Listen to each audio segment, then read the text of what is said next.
Welcome to our myth-busting series.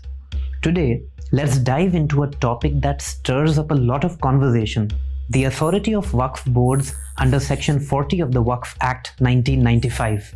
Section 40 is one of the most debated and controversial parts of the Act. To move for leave to introduce the Waqf Amendment Bill 2024. Some groups, particularly right-wing factions, argue that this section gives Waqf boards the unchecked power to declare almost any property in India as Waqf land. Once a Waqf, always a Waqf. ये country with in country है. Yes Mathura Shri Krishna जन्मभूमि के case में क्या हो रहा है, भोजशाला में क्या हो रहा है, ये वही पैटर्न ताजमहल में भी अडॉप्ट किया गया है. संविधान में वक्फ कानून का कोई स्थान ही नहीं है. But is that really the case? Let's dissect this claim with evidence and context.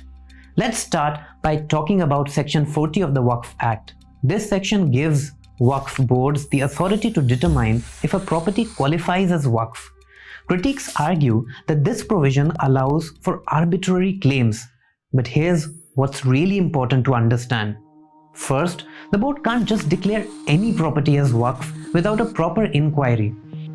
Waqf board के ऑलमोस्ट सारे मेंबर सरकार नॉमिनेट करती है. अगर वक्फ बोर्ड ने किसी प्रॉपर्टी को कहा कि ये वक्फ प्रॉपर्टी है, तो पहली चीज तो उसके कहने से नहीं होगा, सर्वे होगा. सर्वे कमिश्नर जो होगा वो सरकार का पब्लिक सर्वेंट है. उसके बाद उसकी रिकमेंडेशन वक्फ बोर्ड को जाएगी जो स्टेटरी बॉडी है, all nominated by government except 1 और 2 मुतवल्ली जो इलेक्ट होके आ जाएंगे.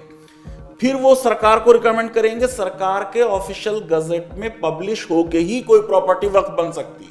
If they have evidence to believe a property is Waqf, the board is required to conduct a thorough investigation through the survey commissioner. This includes gathering relevant documents, hearing from stakeholders, and reviewing the property's historical and legal records. And this whole process is open to scrutiny, as sections 5 and 6 of the Act make it clear.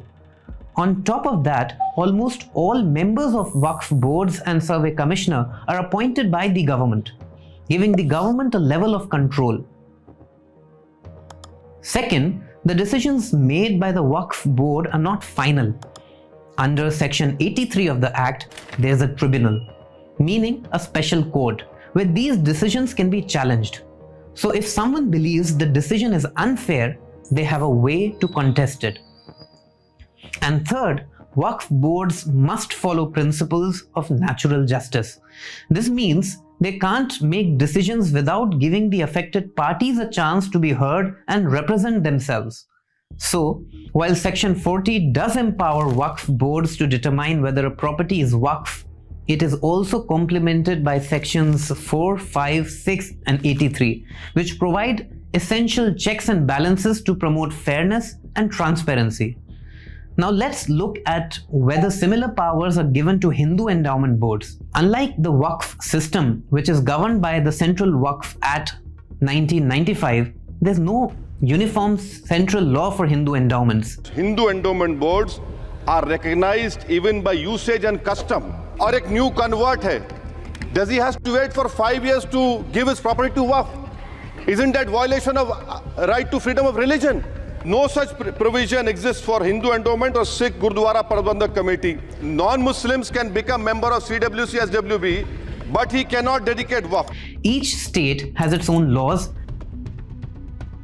and Hindu endowment boards are responsible for determining the status of religious endowment properties. This means the process for determining whether a property qualifies as a religious endowment is generally less formal compared to the Waqf Act.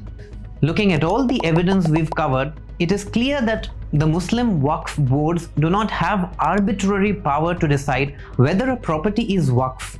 They can't just declare any property as Waqf without going through a formal process. And here's a critical point.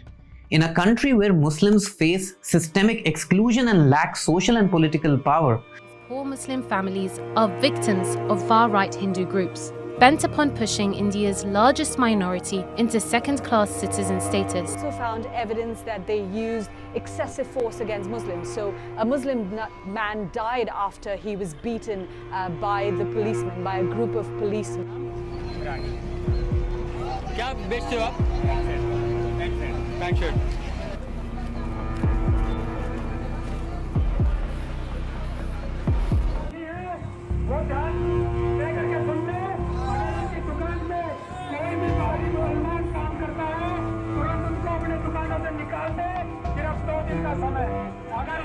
किसी दुकानदार ने किसी मुसलमान को अपनी दुकान पे रखा, उसके दुकान के बाहर उसके बहिष्कार का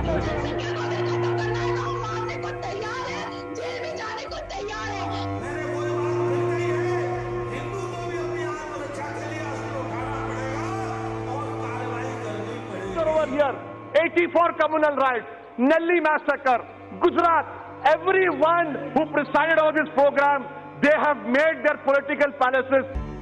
मिल्लत टाइम्स को जारी रखने और मजबूत बनाने के लिए हमारी आर्थिक सहायता कीजिए। ये एक आजाद मीडिया हाउस और कमजोरों की आवाज है। आप हमें देखें, सुने, पढ़ें और हर महीने ज्यादा नहीं, सिर्फ 100 रुपए से मदद करें। डिटेल्स डिस्क्रिप्शन में मौजूद हैं।